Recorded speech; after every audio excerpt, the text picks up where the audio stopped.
Hello again, everybody. It has been quite a busy week for us at TKJ Electronics, but today I'm going to present the POWERAVR NXP LPC1768 development board for you. So I'll walk through the different things and peripherals on this board and give you a short demonstration of the different included examples. So please enjoy. The product comes with the following things. Of course, the development board itself. Then it includes an Ethernet cable, and it includes a USB cable and a 5-volt power supply. This makes it very easy to get started, as this board includes an onboard programmer, so you can program using USB. But let's have a look at the development board itself. The development board itself is using the LPC1768 NXP processor, which is an ARM Cortex M3 processor, which includes 512 kilobytes of flash. And this makes it great because you can make and use big applications, including images. On the board, there are different peripherals. On the left here, we have two RS-232 buses, so you can communicate with your computer over serial COM port. Then on the bottom here, we have an analog potentiometer connected to one of the analog ADC pins on the chip. Then here we have a joystick, a 4-way joystick, up, down, left and right, and click. This is connected to simple inputs, GPIO inputs on the chip itself, so it's easy readable. Then at the bottom we have 4 buttons, where these two, key 1 and key 2, is connected to GPIOs, normal GPIOs, while this int 0 is connected to one of the interrupt pins. The last one is a reset button for the board to be reset, to reset the chip. On the right here we have a small speaker connected to the DAC output, the digital to analog output of the LPC chip. And when we move on, we will notice that we have 2 USB connectors here, a USB client and a USB host. This is because the LPC1768 is capable of doing USB host actions, though we will only be able to do one. We have to choose. We will only be able to do one at a time. So that is why we have these jumpers. In there you select in which mode you would like to run your application, USB client or USB host. When we move further on, we'd notice the PHY chip for the Ethernet controller, because this LPC1768 chip also includes Ethernet. So here we have the Ethernet connector going to the PHY chip and then going to the LPC chip, which is under this 3.2 inch touchscreen display, capable of displaying images up to 320 by 240 pixels. This is a QVGA display, and it can display up to 16-bit of colors. This display is connected to the LPC chip itself by an 8-bit bus, and I'll come back to that. But this makes great applications, as you can make GUI interfaces. At the top, we'll see some green connectors. Those are a CAN bus, 3 CAN bus, and to the left we have a JTAG connector, though this JTAG connector is not necessarily needed, because this board includes this J-Link chip, which makes it easy integratable with, for example, Kyle UVision. This makes it great because you can debug your application without any need of an external programmer or debugger. For example, you don't have to buy a J-Link for yourself because this is included on the board. So this was a short overview of the board and its peripherals. Now let me show you some of the examples. This board might seem very big and advanced for a beginner or a newcomer to ARM Cortex programming. But the great thing is that it comes with a bunch of examples using the UVision CAL compiler, which is a C compiler. So you will be able to learn how to program it just by reading all the examples, trying them out. I'll in this demonstration show some of them. And the first one, when you connect power, and I will use USB power supply for this. You can use the normal jack power, and that's why we have a jumper over here where you can select whether you're going to power it by the jack connector or the USB connector. At first power up, when you receive your board, it will be pre-programmed with this demonstration of the CAL logo and ARM animation. On the touchscreen display you'll see this rotating ARM logo, and on the LEDs you'll notice they are flashing. This is a great example of the touchscreen QVGA display and how to show animations. Though this is a rather big application as it requires a huge amount of the flash because of this animation and images. But it just shows you that this chip has a big flash and is capable of storing these images and showing them to you in real time pretty fast. Now I've loaded the Blinky example. As you notice on the screen, this reads the analog value of the potentiometer. So when I turn it right, you'll notice the number gets bigger and the bar gets bigger too. And when I turn it left, the number gets smaller, and the same with the bar. Also, the LEDs is blinking, and the smaller the number is, the faster they are blinking. Unfortunately, one problem with this board, as you might notice, these LEDs are blinking in an odd way, especially if I turn this very large, so it should be blinking very slowly. You'll notice some weird blinking. This is because of the LEDs being connected to the same bus as the LCD. The LCD is actually a 16-bit 8080 bus, but by using a latch, they have just connected 8 bits to this latch, and then controlling the latch, and in this manner they create a 16-bit signal. Unfortunately, there wasn't any more IOs, so they just connected the same 8-bit GPIO pins as they connected to the latch. They connected to these LEDs. And that is why you might notice that sometimes it blinks in an odd way. And that is because it is actually updating the LCD. It is communicating with the the LCD, sorry, and it's updating that. And that is why these LEDs blink in an odd way, because that is actually also the data signals. So that is a bit of a problem if you want to use the LEDs too. You should be aware of that you can't control the LEDs and at the same time you're updating the LCD. Another great thing about this board is that if your application requires more space than is inside the LPC 1768 internal flash, which is 512 kilobytes, the board includes a 16 megabit SPI flash PROM or a 2 megabit EEPROM, which is beneath the LCD up here. Though, if your application requires even more space, you could also use the onboard SD connector. This makes your embedded application capable of using more than gigabytes of flash, which should be enough.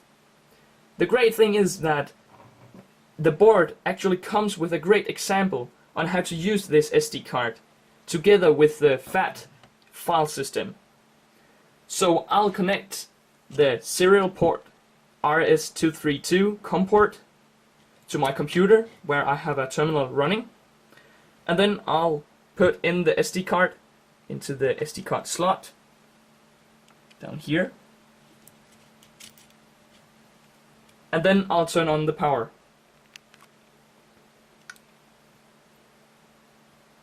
On the terminal, you'll notice that a menu has appeared, and it has recognized the SD card, so we can write a command. For example, we can write dir to display a list of the files in a directory,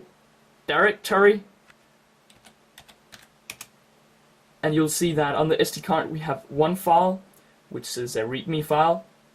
So let's display what's inside that file by writing type and then the file name.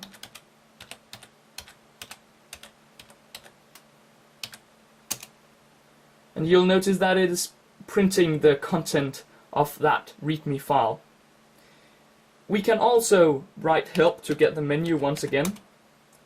And you'll notice that we can actually generate a file by writing fill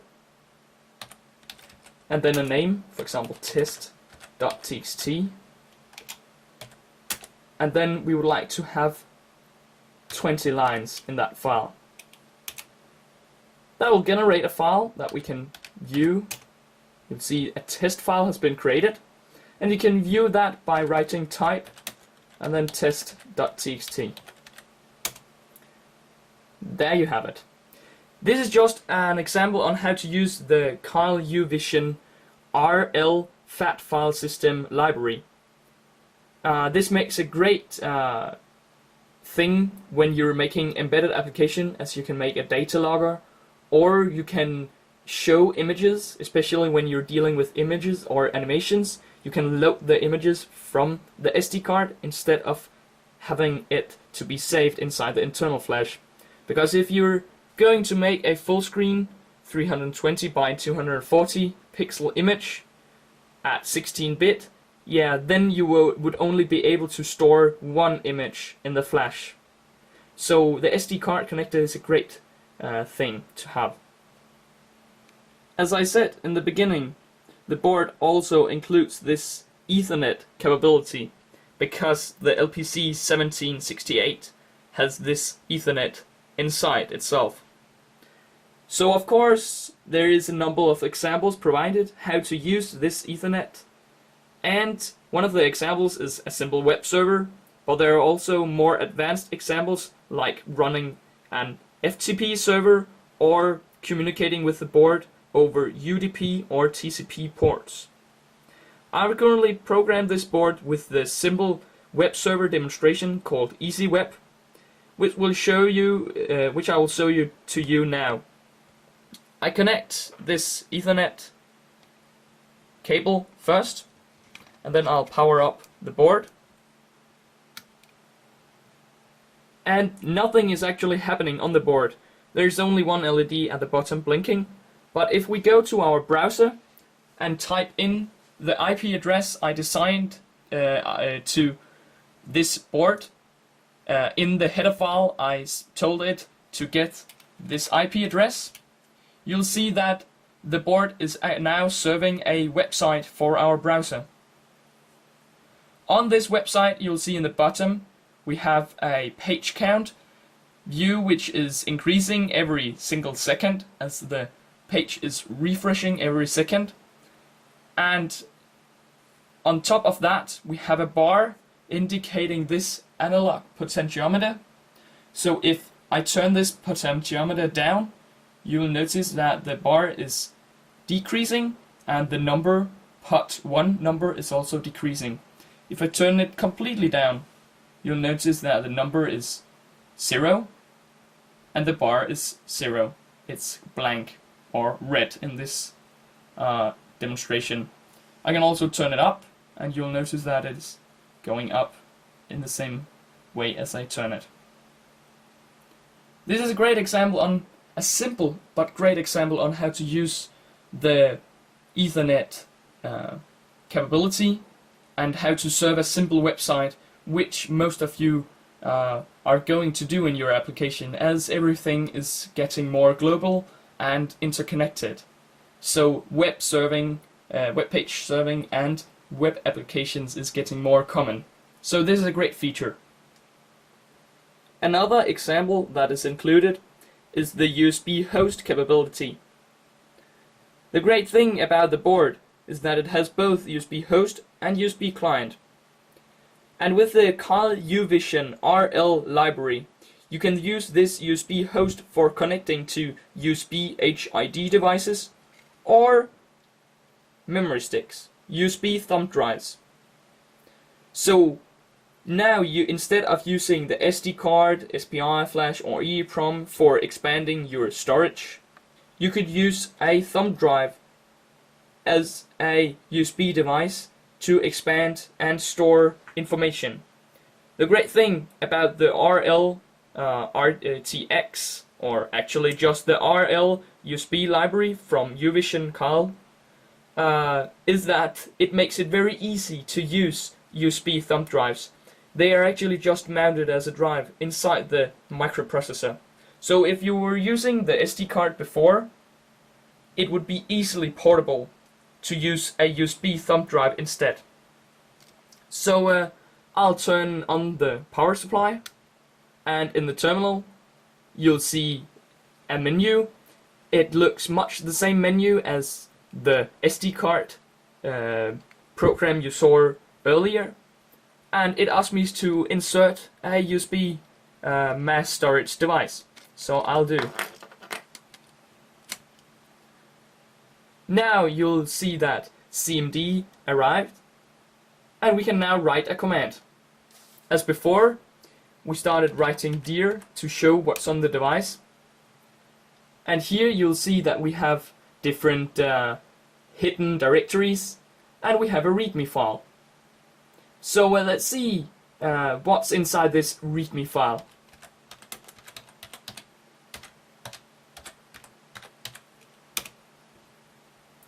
Again, this was the readme file, and this time I wrote USB host test to it, and this is the content of the readme file.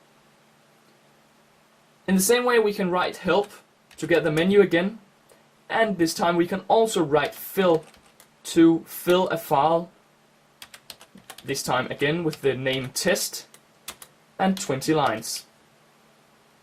You'll notice the LED blinks on the USB memory stick as it saves the file, and the file has been closed. Again, we can show this file, output the content to the terminal, and it reads the file and displays the content. So it was very easy to use this USB host, and it makes a good application, as you would now be able to, instead of using SD cards, you can use USB memory sticks, thumb drives, and that's a great thing.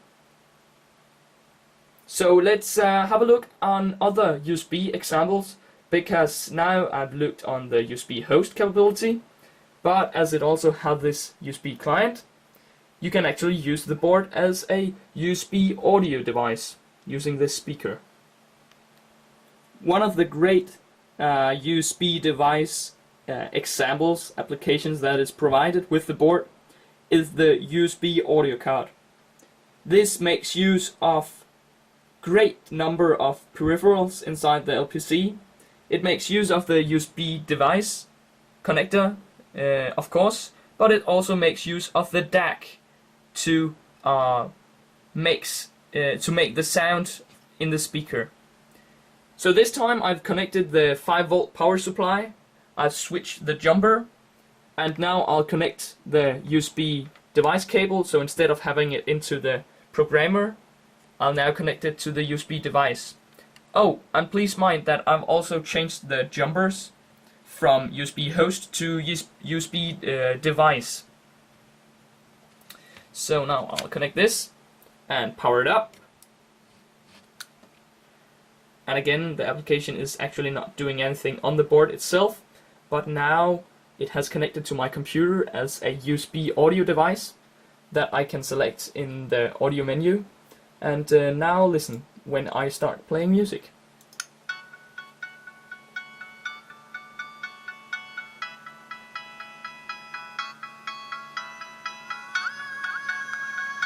So this is music being transferred by USB to the device and then played through the DAC connected to the speaker. I think the quality is, yeah, it's acceptable, especially because this is an embedded evaluation board.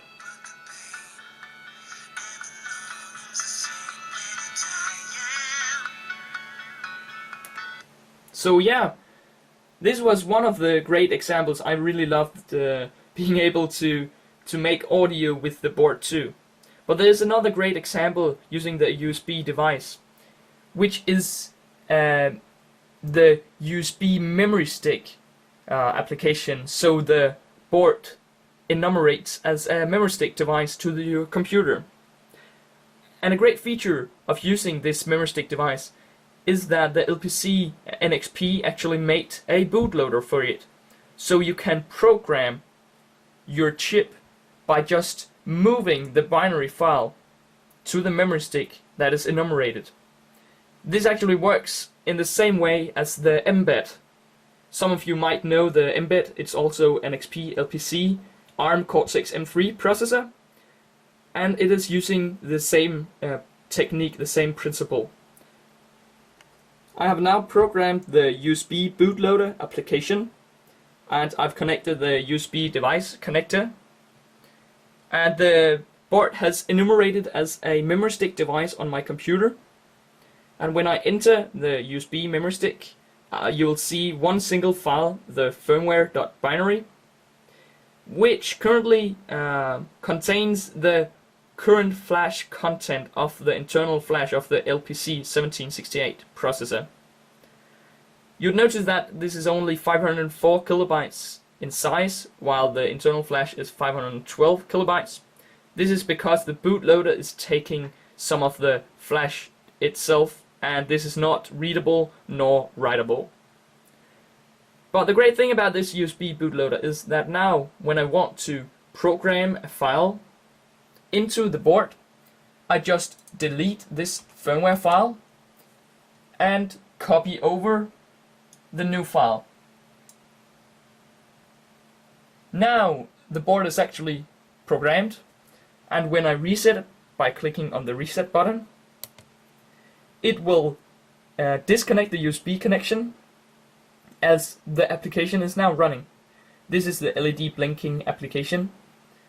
And if I want to update the firmware to another thing, I just can't press the reset, as it will always start the application as first priority if it exists. But if I hold the key 1 while pressing the reset, and I keep holding the key 1, it will go into bootloader mode. And again, it will enumerate as a USB memory stick.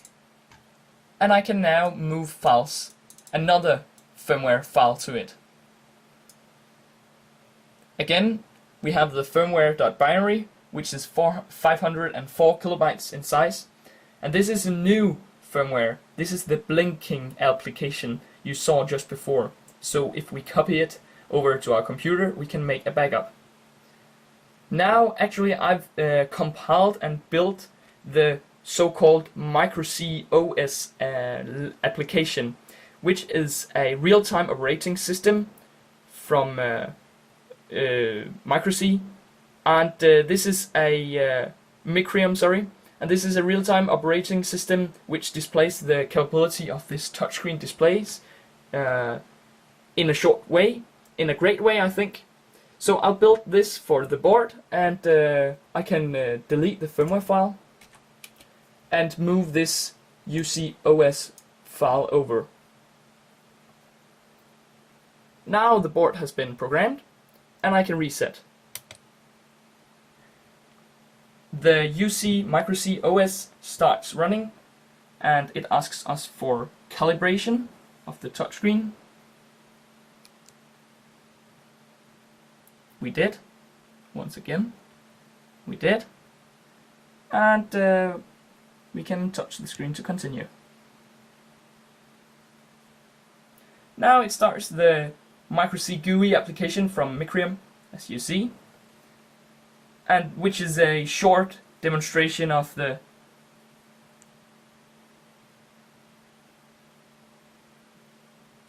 micro-C operation system, which demonstrates this is the GUI system that is included. It's a real-time operating system, which is great for a microprocessor, as you can run multiple threads, multiple tasks, it's called, on the microprocessor.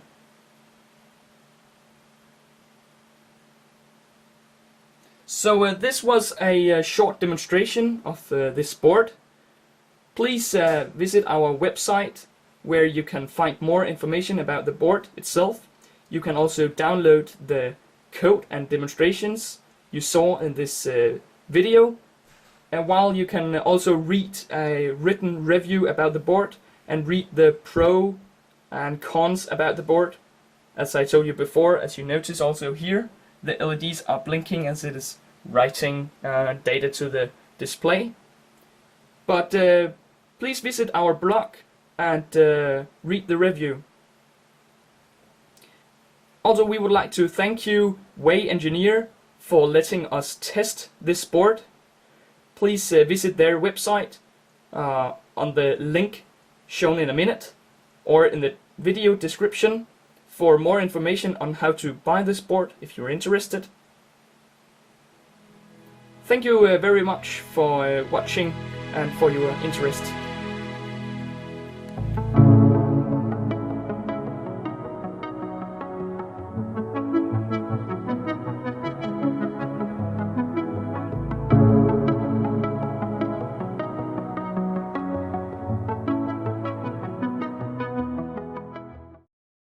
TKJ Production.